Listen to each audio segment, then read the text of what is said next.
Le verset d'histoire. فَبِمَا رَحْمَةٍ مِّنَ اللَّهِ لِنْتَ لَهُمْ. Dans ce verset-là, Allah Azza wa Jal, il rappelle l'excellent comportement qu'avait le prophète alayhi salatu wassalam. D'ailleurs, c'est dans cette même page-là qu'Allah Azza wa Jal va rappeler le bienfait d'avoir envoyé le prophète alayhi salatu wassalam à la Ummah pour les purifier, leur enseigner le bon comportement. Et le prophète alayhi salatu wassalam, il était connu pour sa douceur. Mais regarde la suite du verset, elle est étonnante. وَلَوْ كُنْتَ فَظًّا غَلِيظَ الْقَلْبِ لَانفَضُّوا مِنْ حَوْلِكَ. Dans ce verset-là, Allah Azza wa Jal, il dit que si le prophète alayhi salatu wassalam avait eu un comportement rude et de la dureté, il aurait fait fuir les gens.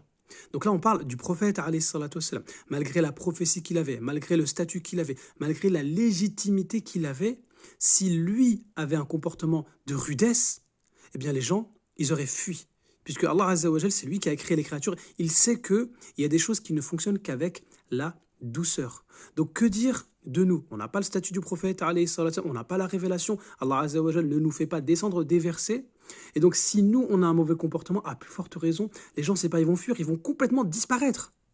Surtout en cette période de Ramadan où les projecteurs sont orientés vers les mosquées et vers les musulmans. Donc le comportement, c'est très important. Le prophète, malgré les miracles qu'il a eus, s'il avait eu un mauvais comportement, les gens ne l'auraient pas suivi. Donc nous, sans miracle, sans révélation, eh bien, on doit nous aussi avoir un bon comportement. Et parmi les bons comportements, regardez, c'est la suite du verset. Fa'afu anhum wastaghfir lahum wa shawirhum fil amr. 1. Pardonne-leur, pardonne aux gens.